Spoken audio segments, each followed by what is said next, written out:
नमस्कार मित्रों। आज सीधू ने सच में हमारे साथ लखनऊ से वरिष्ठ संपादक अजय शुक्ल जी जुड़े हैं। अजय जी, आपका सीधू ने सच में स्वागत है। जी। और आज बात करेंगे राहुल गांधी की। राहुल गांधी का जन्मदिन है। मेरे ख्याल से आप 56 साल के हो गए और देशवासी उनको जननायक के नाते संबोधित करते हैं। वैसे आपसे तो उनका प्रत्यक्ष रूप से परिचय है ही है, और हम चाहेंगे कि कोटा के बाद में राहुल गांधी का संकल्प अब देशवासियों के लिए क्या होगा, और राहुल गांधी के व्यक्तित्व के बारे में जो गलतफहमियां फैलाई जा रही हैं उसके बारे में भी हम आज आपसे जानना चाहेंगे। हमारे यहाँ पर गुजरात में भारतीय जनता पार्टी के प्रदेश अध्यक्ष के एक मीडिया प्रभारी थे। जब सीआर पाटिल यहाँ पर अध्यक्ष रहे, प्रदेश अध्यक्ष रहे भाजपा के, डॉक्टर यज्ञेश दवे, आज यज्ञेश दवे ने एक मैसेज भेजा राहुल गांधी के बारे में।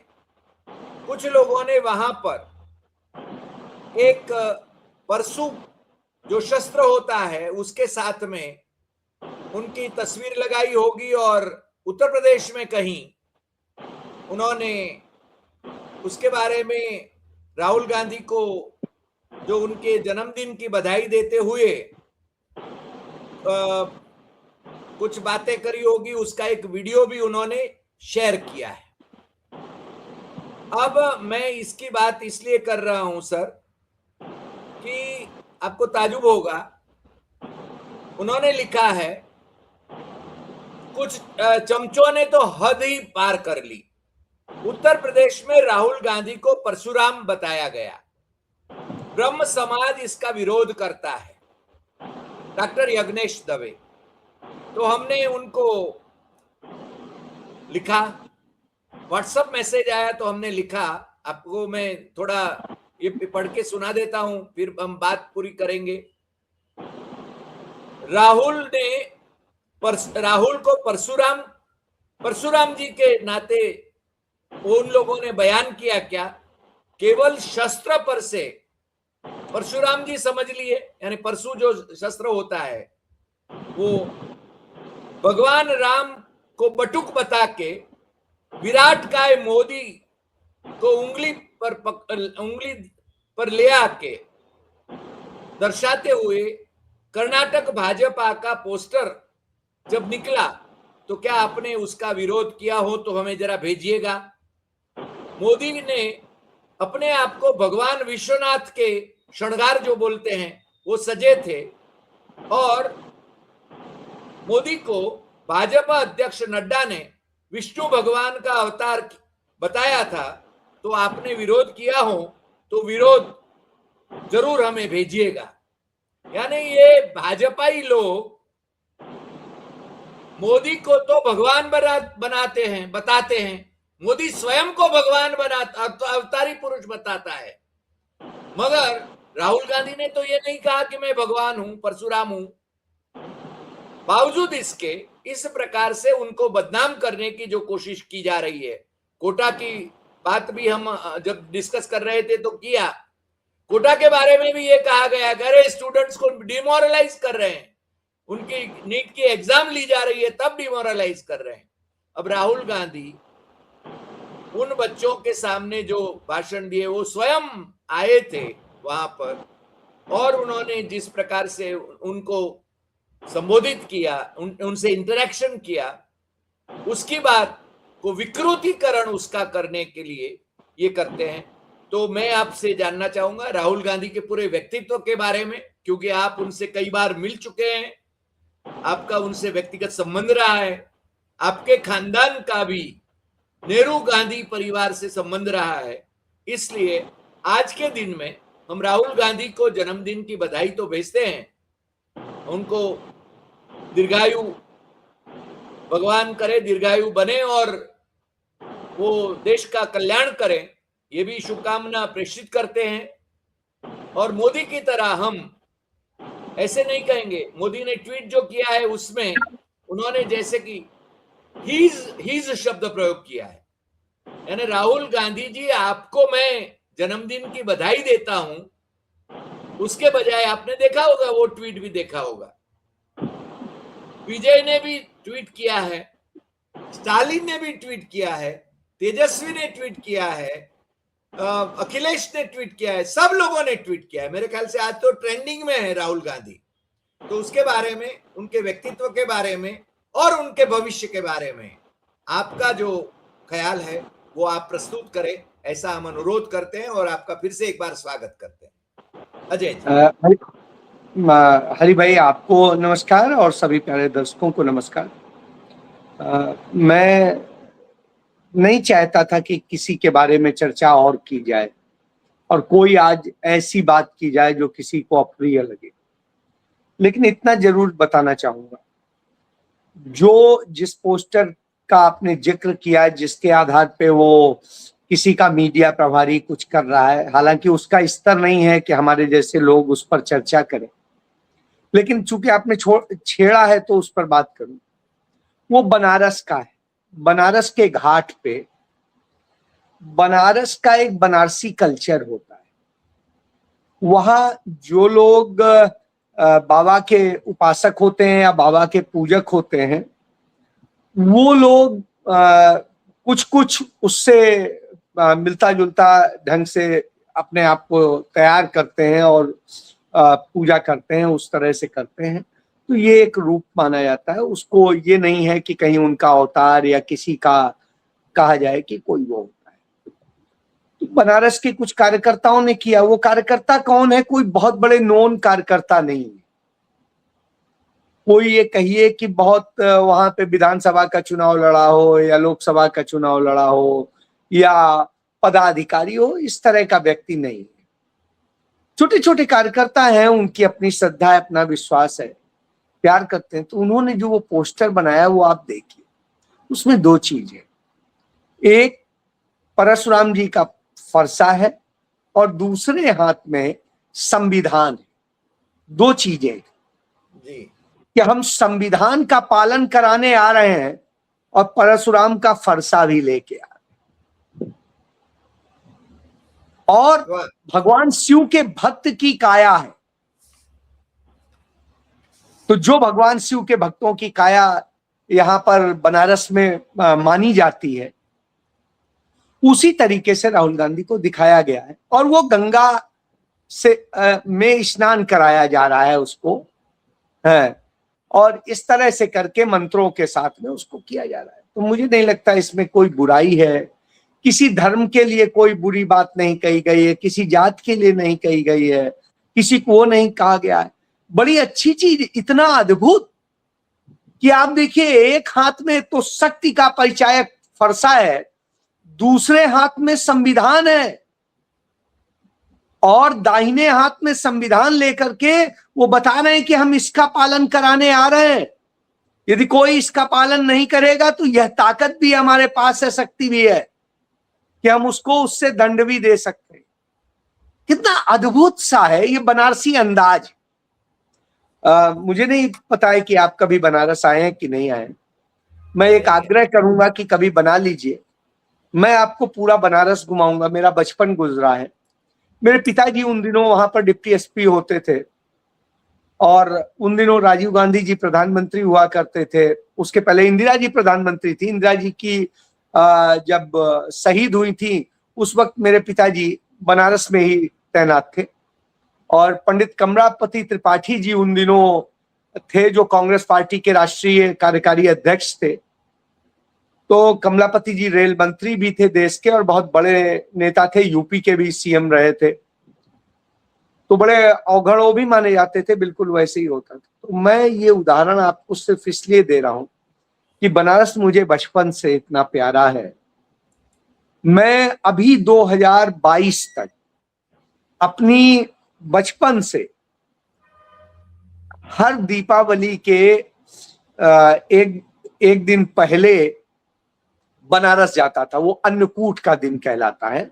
अन्नपूर्णा माता की पूजा होती, तो अन्नपूर्णा माता की एक जो प्रतिमा है, जो स्वर्ण प्रतिमा है, वो सिर्फ पूरे साल में 3 दिन के लिए वो निकलती है।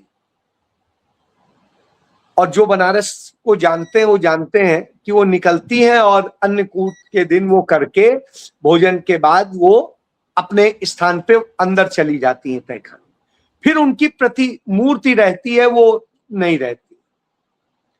तो चूंकि मुझे पता है तो मैं जाता था, दर्शन करता था, उनके करता था, काल भैरव बाबा करता था, डुंडी महाराज के करता था। ये सारी चीजें चूंकि मुझे वहां का क्रम पता है, कैसे कैसे दर्शन किया जाता है। ये नहीं है कि आप सीधे बाबा के पास पहुंच जाएंगे। बाबा के पास दर्शन के पहले की प्रक्रिया, उसके बाद की प्रक्रिया, एक वहां का संस्कार होता है।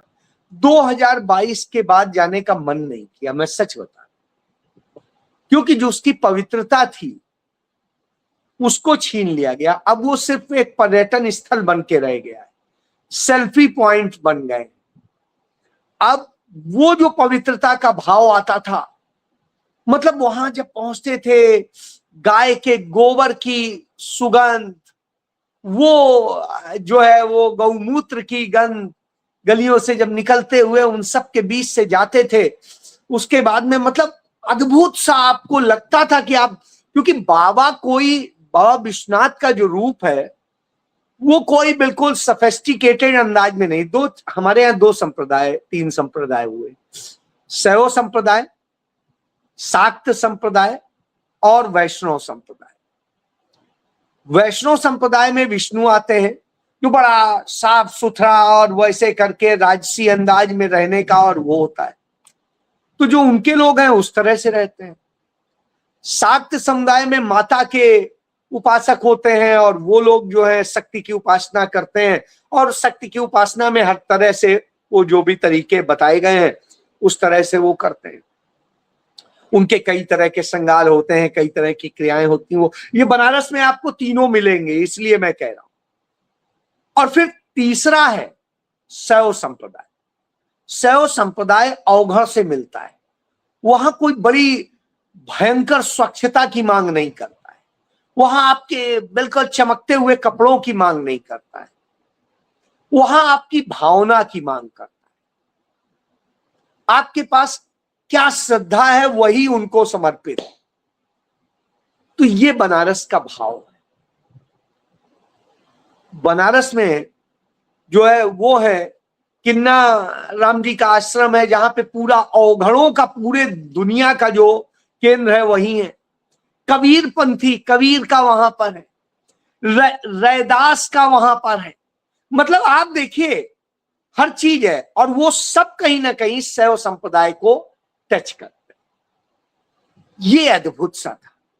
तो मैं तो तब से देखता आ रहा हूं, जब मेरे पिताजी की 80 के दशक में वहां पोस्टिंग हुई थी, और तब से बनारस गए थे हम, और उसके बाद में बनारस से वो नाता जुड़ा। आज भी मैं, दसियों लोग जाते हैं, उनके जाने का इंतजाम कराता हूं, और चीजें कराता हूं।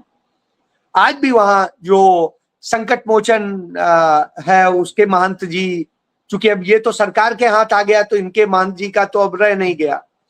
जो थे तिवारी जी, उनकी डेथ हो गई। अभी भी हालांकि जो मुख्य पुजारी जी हैं मिश्रा जी, वो अपने मतलब परिवार जैसे ही हैं सब लोग, तो सारी व्यवस्था रहती, कोई नहीं।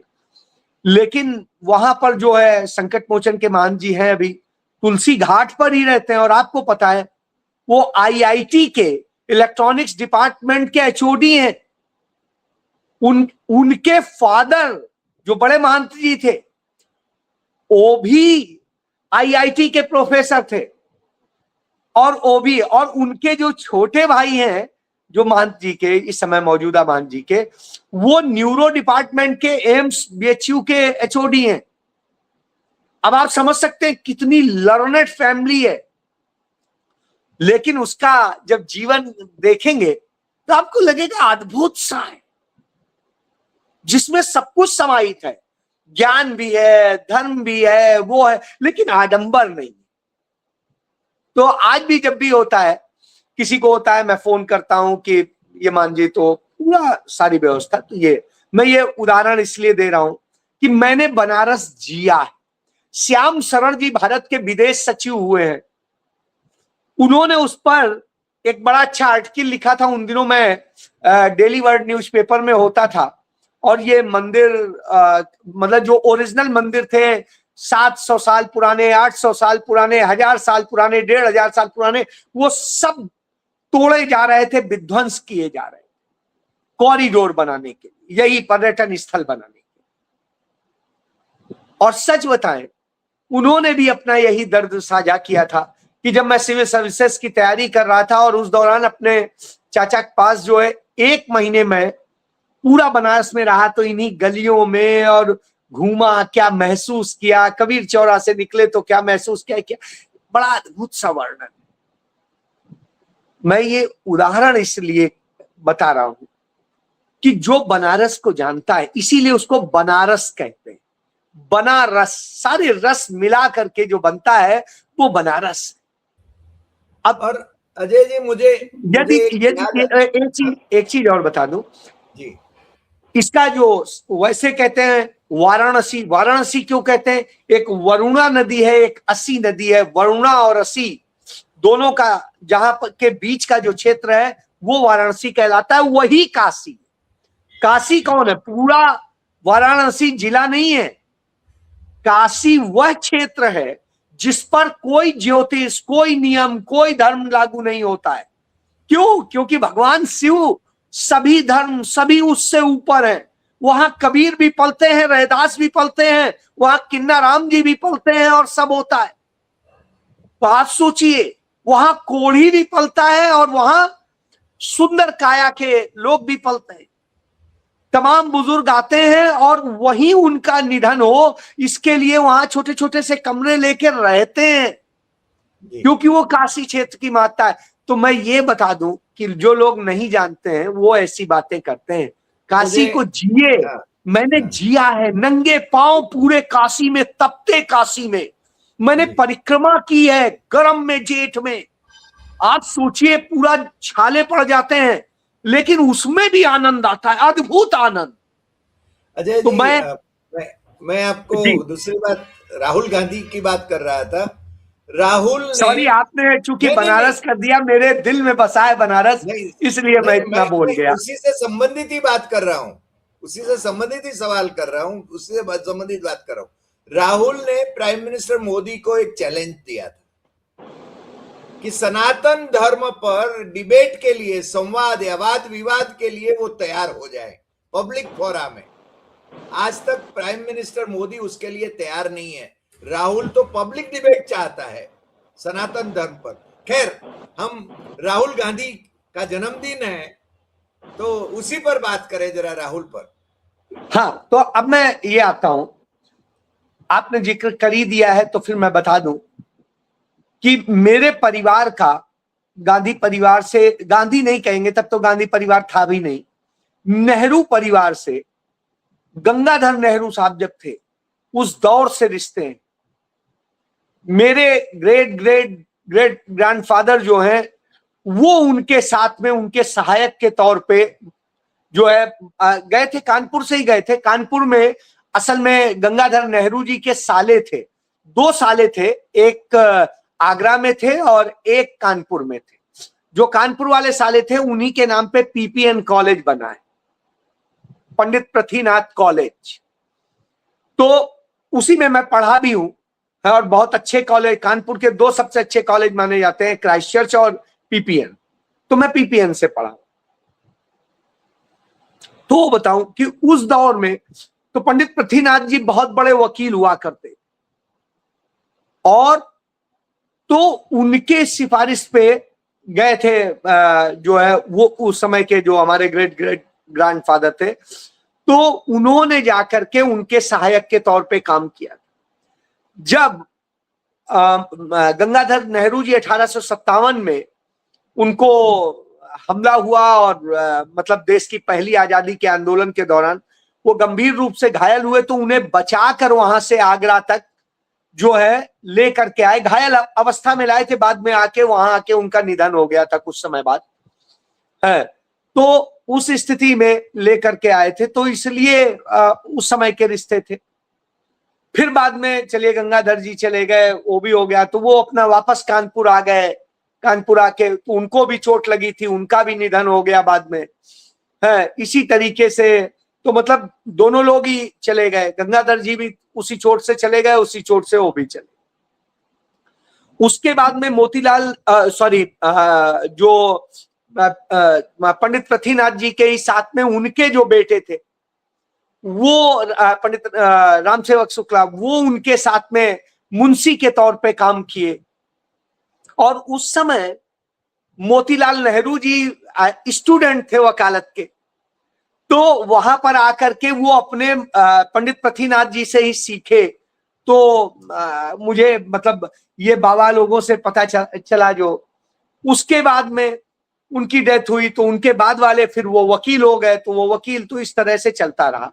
उसके पहले का भी इतिहास है, इस देश को पहला हिंदी का अखबार मेरे परिवार ने दिया है, पंडित जुगल किशोर शुक्ला ने। वो कानपुर से जा करके कलकत्ता में अखबार निकाले, पहले कचहरी में नौकरी करते थे, प्लीडर का काम करते थे। तो इस तरह से है, तो ये इतिहास है, मैं उदाहरण बता दूं। चलिए अब मैं देश की आजादी के बाद सीधे आता हूं जहां पर जुड़ाव शुरू होता है ज्यादा। मेरे फादर जब बनारस में पोस्टेड थे, मैंने आपको अभी जिक्र किया, उसी समय फिर कमलापति जी से उन्होंने कहा कि मैं चाह रहा हूं अमेठी कोई अच्छा और एनर्जेटिक अफसर लगाया जाए, जिससे कि वो थोड़ा सा देखे और यहाँ की समस्याओं पे, क्योंकि क्राइम वहां बहुत था। तो मेरे पिताजी को वो वहां ले गए और वहां पर पिताजी सीओ रहे। तो उस दौरान जो है उस परिवार से ज्यादा क्लोजनेस हुई। तब राहुल गांधी छोटे होते थे, तो हम साथ साथ खेले भी हैं उस दौर में, है तो वो तो बहुत छोटा सा दौर है। उसके बाद में फिर चूंकि उनकी सुरक्षा के बड़े खतरे होते थे, तो सबके साथ खेल नहीं सकते थे। तो जहां होता था कि हाँ यहाँ सिक्योर, तो उन्हीं के साथ खेलें।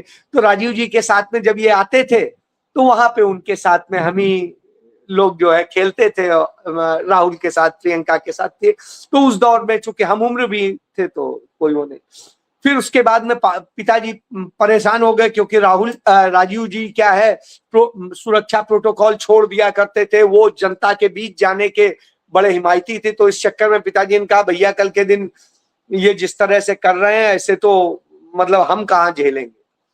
तो बहरहाल फिर पिताजी का ट्रांसफर फैजाबाद हो गया। वैसे भी फैजाबाद रेंज में ही आता है, वो क्या कहते हैं, सुल्तानपुर जिला होता था तब, अमेठी जिला नहीं होता था। तो फैजाबाद, तो वापस अपना फैजाबाद जो मंडल था वहीं आए, और अयोध्या जो क्षेत्र है उसके डिप्टी एसपी रहे। तो जब ताला खोला गया तो मेरे पिताजी वहां के डिप्टी एसपी थे। उसके बाद में बहराइच ट्रांसफर हो गया। बहराइच के बाद में पिताजी लखनऊ आ गए। फिर चुनाव हुआ, राजीव गांधी चुनाव हार गए, और क्या कहते हैं, फादर लखनऊ आ चुके। तो फादर ने कहा मैं कहीं फील्ड में नहीं करना चाहता हूं, ऑफिस में प्रमोशन भी ड्यू था। तो उसके बाद में पिताजी आकर के लखनऊ में हो गए। तो यूपी पुलिस के कई सालों तक पीआरओ रहे। उसके बाद जब आगे हुआ, पापा प्रमोशन हुआ, इधर उधर पोस्टिंग हुई, ये सारी चीजें चलती रही। हम लोग का संपर्क टूट सा गया, क्योंकि फिर कोई वही नहीं रहा, परिवार भी उनका एक्टिव नहीं रहा बड़े लंबे समय तक राजनीति में। फिर जब सोनिया जी आई 96 में, तब पिताजी लखनऊ ही थे। तो पिताजी से मुलाकात हुई, चूंकि फादर ही वीआईपी उसको देखते थे, तो प्रोटोकॉल, तो इसलिए उसके बाद में बहरहाल उतना आए गए वाला ही मुलाकात हुई, और कोई नहीं थी। जब मैं जर्नलिज्म में आया, तो जर्नलिज्म के बाद में जब मैं पंजाब पोस्टिंग हुई मेरी, और पंजाब में था, तो राहुल गांधी ने यूथ प्रोजेक्ट लॉन्च किया 2008 की बात। तो भाग्य से मैं देश का पहला पत्रकार था जिसमें प्रिंट में राहुल गांधी ने किसी को अपना इंटरव्यू दिया था। जी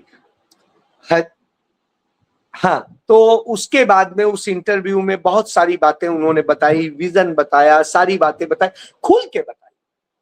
और पहली बार किसी अखबार ने छापा कि कोई व्यक्ति था जिसकी अपनी गर्लफ्रेंड भी होती थी, सब कुछ होता था, लेकिन उसने वेरोनिका हाँ, जो आर्किटेक्ट थी जी, उन्होंने देश के लिए सब कुछ छोड़ दिया, क्योंकि वो हिंदुस्तान आने को नहीं तैयार थी। उस परिवार के जो जितना संकट उन्होंने देखे थे तो लोगों को डर लगता है। तो राहुल गांधी ने कहा नहीं, मैं अपने देश को नहीं छोड़ सकता हूं, ये समझौता नहीं। और राहुल गांधी ने अपने जीवन की बड़ी चीज, तो मैंने उस दिन लिखा था 22 सितंबर 2008 को कि राहुल गांधी शादी नहीं करेंगे, राहुल गांधी का उद्देश्य अब भारत के लिए मर मिट जाने का है। ये बात मैंने अपने उस आर्टिकल में लिखी, मैंने कई बार दिखाई भी है, बताई भी है। आपने दिखाया था, हमारे एक एपिसोड में ही दिखाया था जी। तो मैं ये बता रहा हूं, तारीख थी वो, कौन तारीख थी? 22 सितंबर 2008। हाँ, और अखबार अमर उजाला अखबार में था मैं उन दिनों, आपने दिखाया पंजाब हरियाणा का स्टेट चीफ होता था उस समय। तो तब मैंने करा था। तो ये बता रहा हूं, अब यहां से मेरा जो है, मैं फिर से एक बार, लेकिन कोई बहुत ज्यादा मैं कहूंगा कि मैं बहुत प्रभावित हो गया, ऐसा नहीं था। तो मैं स्थितियां देख रहा था, बहुत सारी चीजें देख रहा था, तो मेरा इजी गोइंग सब चलता रहा।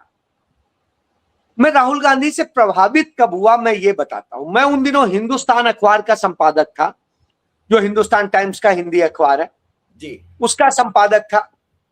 तो राहुल 2017 की बात है, और मैं तब राहुल गांधी से मिला। राज बब्बर उन दिनों प्रदेश अध्यक्ष होते थे यूपी के। तो राज बब्बर ने कहा, अजय भाई, राहुल जी 2 दिन हमारे घर पे ही खाना खाएंगे, यहाँ की कैंपेन में है, तो ऐसा करते हैं कि साथ ही लंच करेंगे, सॉरी डिनर करेंगे, वो जब कैंपेन से आएंगे तो करेंगे। हमने कहा ठीक है। मैं उन 2 दिनों में जब मिला, मैंने कहा, मैं सच बताएं, मुझे उनके नॉलेज के बारे में इतना ज्यादा, क्योंकि इतनी लंबी और बात नहीं हुई थी, मतलब उन 2 दिनों में बात करने के बाद मैंने कहा कि इतना नॉलेज। मैंने बड़े बड़े पॉलिटिशियंस देखे थे, अटल जी से भी पारिवारिक रिश्ते, चूंकि हमारी रिश्तेदारी भी थी, एक उनकी बहन जो है हमारे खानदान में कानपुर में ब्याही थी, तो इस कारण से भी था, और भी बहुत सारे। तो ऐसे तमाम सारे लीडर्स से मैं निजी तौर पे मिला था। लेकिन मैं सच बताऊं, उस दिन मुझे लगा कि आज मैं एक एनसाइक्लोपीडिया से मिल रहा।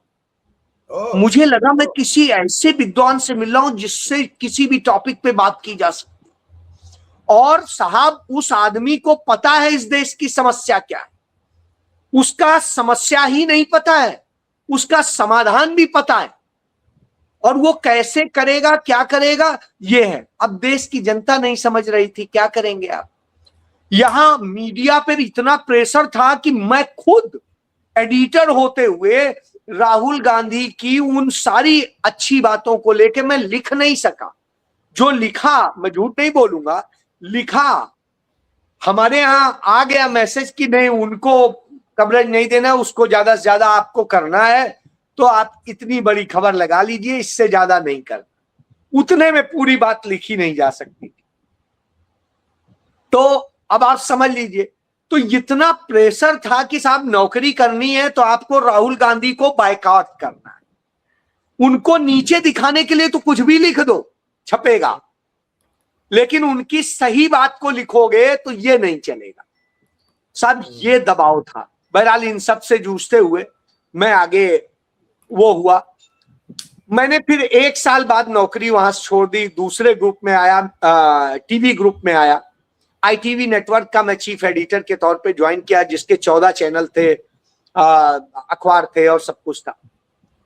और उसमें जब मैं आकर के मैंने काम शुरू किया तो मैंने चीजों को करना शुरू किया, लेकिन कुछ समय बाद उनकी भी वही स्थिति आने लगी, वही आ गया।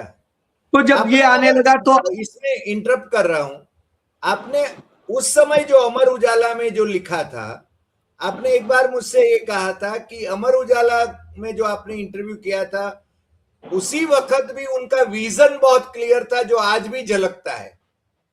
वही है ही है। सच बताएं, उस दिन मैं उसको नहीं समझ रहा था, लेकिन आज कह रहा हूं, उस दिन वो कह रहे थे, यूथ की बात कर रहे थे, इस देश की लड़कियों की बात कर रहे थे, इस देश के किसानों की बात कर रहे थे, इस देश के दलितों, पिछड़ों, आदिवासियों, अल्पसंख्यकों और गरीब जनरल क्लास की बात कर रहे थे, वो बात कर रहे थे उनके पास दर्द इनका था, उनके पास दर्द किसी और का नहीं था, किसी पूंजीपति का नहीं था, वो समानता की बात कर रहे थे। आज वो संविधान लेके घूमते, तब लेने की जरूरत नहीं थी, बगैर संविधान लिए भी वो यही बात बता रहे थे कि सबको कैसे बराबरी का हक दिया जाए, कैसे किसान को बिजली भी मिले, पानी भी मिले, खाद भी मिले, कैसे दलित को, पिछड़े को, आदिवासी को भी बराबरी की शिक्षा मिले, योग्यता मिले, वो साधन मिले, गरीब कहीं पिछड़ ना जाए तो गरीब को भी एक मौका मिले।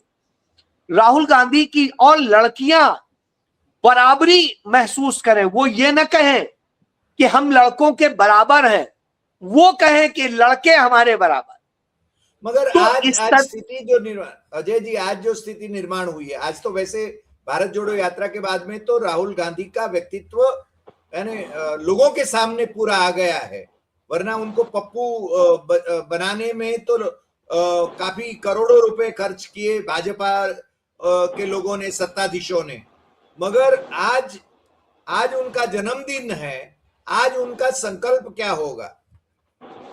उनका संकल्प यही है, आप देख लीजिए 2 दिन पहले 17 तारीख को वो कोटा में किसके लिए जाके, यूथ के भविष्य के लिए, छात्रों के भविष्य के लिए, बच्चों के भविष्य के लिए चर्चा करते हैं और कह देते हैं यहां कांग्रेस नहीं, बीजेपी नहीं, कोई पॉलिटिक्स नहीं, कोई इलेक्शन नहीं, सिर्फ बच्चों के भविष्य पे बात होगी, एजुकेशन सिस्टम पे बात होगी, इन सब पे बात।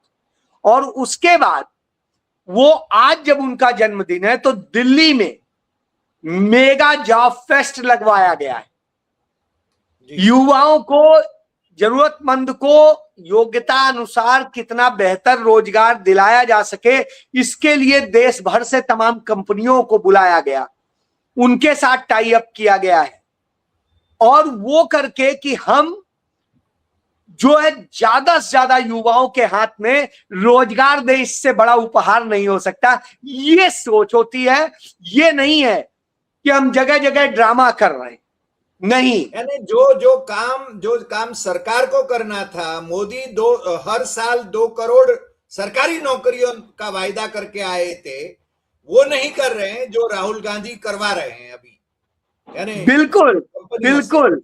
दूसरी बात मेरा सीधा सवाल आप, यानी हम अंत की ओर जा रहे हैं, यानी वैसे तो घंटों तक बात कर सकते हैं हम, मगर आपको लग रहा है कि राहुल गांधी देश के प्राइम मिनिस्टर बन सकते हैं, और प्राइम मिनिस्टर बनेंगे तो वो परिवर्तन ला सकेंगे?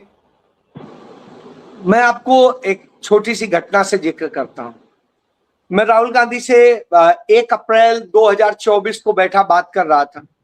हमें जो टाइम था वो था सारे उसका जो मिला के करीब करीब 20 मिनट का टाइम था। हमारी उनकी बात होते होते, हम भी थे, हमारे साथ कुछ हमारे और मित्र भी थे, तो बात होते होते 2 घंटा 40 मिनट हो गया। 2 घंटा 40 मिनट। 4 सांसद, 2 प्रदेश अध्यक्ष बैठे इंतजार कर रहे थे। एक सांसद ने उस दिन ज्वाइन किया था कांग्रेस पार्टी, आम आदमी पार्टी छोड़ के, पटियाला के सांसद, वो भी इंतजार कर रहे थे एक फोटो खिंचाने के लिए। और चर्चा कैसे, मैं ये बताता हूं, राहुल गांधी के ज्ञान की बात।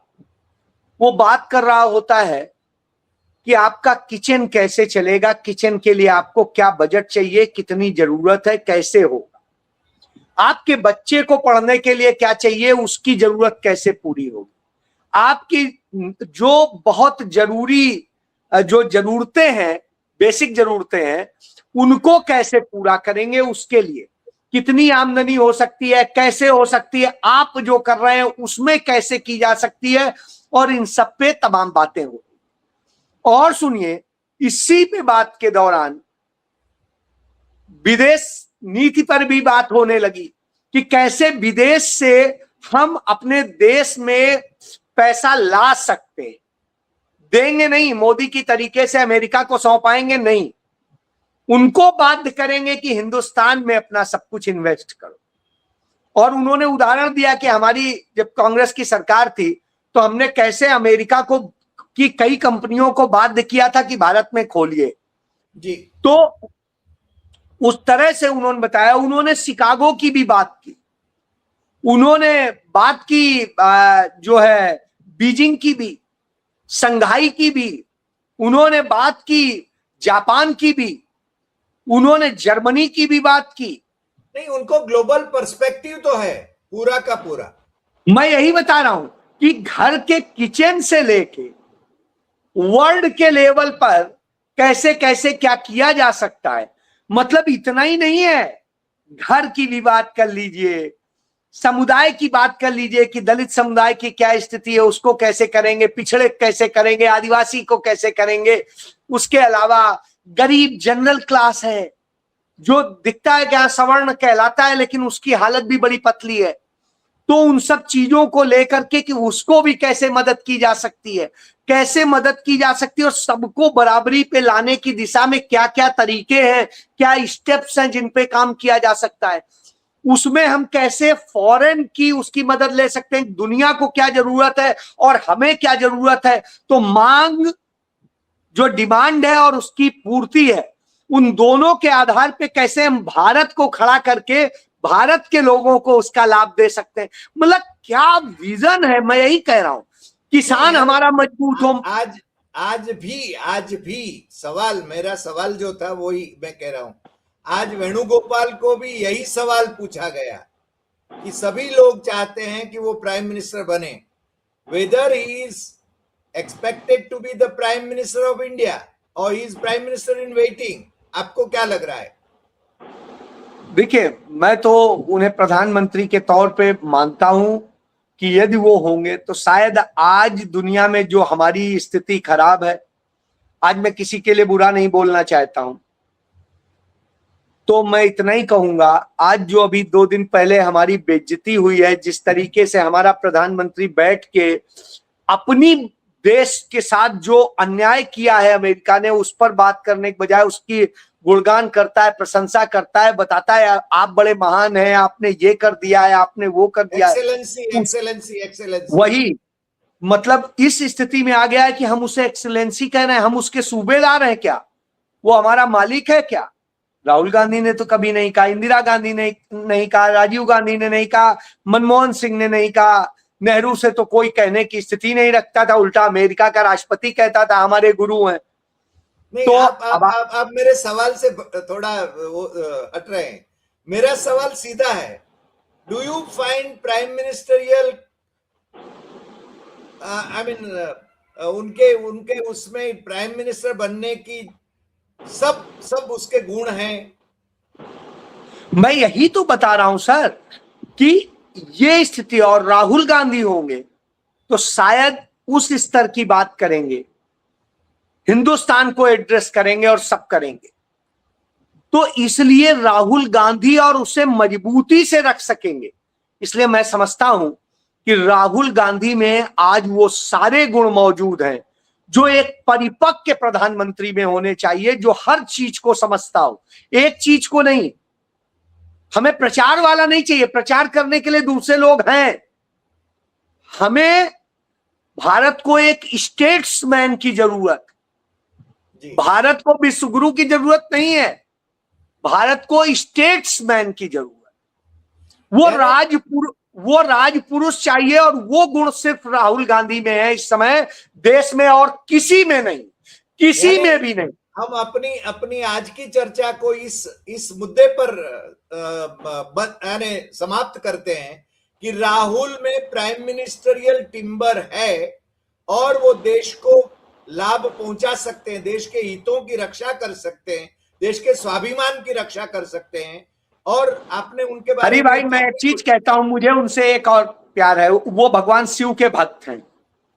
और शिव को पूछते हैं, तो वो उसकी परंपरा का पालन करने की बात कहते हैं। और शिव की परंपरा सबको समा लेने की होती है। खुद जहर पी लेंगे, लेकिन सर्प को भी अपने आस्तीन से लगाए रहते हैं, और वो लगाए रहते हैं अपने गढ़ों को भी। तो दोनों उन्हें प्यारे हैं। तो राहुल गांधी में वो गुण है। जी वाह, बहुत अच्छे, बहुत अच्छे। आज अजय जी आपके साथ थोड़ी लंबी बात हुई, मगर बहुत अच्छे निष्कर्ष पर हम आए। आपने ठीक ही कहा कि उनके वो शिव भक्त हैं और शिव के गुण और हलाल पीने के गुण भी उन्होंने आत्मसात किए हैं। और प्राइम मिनिस्टर टिम्बर तो हैं, ये तो हम मानते हैं। आज इतना ही, फिर मिलते हैं नए एपिसोड में नए विषय के साथ। आप हमारे साथ जुड़े इसके लिए आपका बहुत बहुत शुक्रिया। नमस्कार।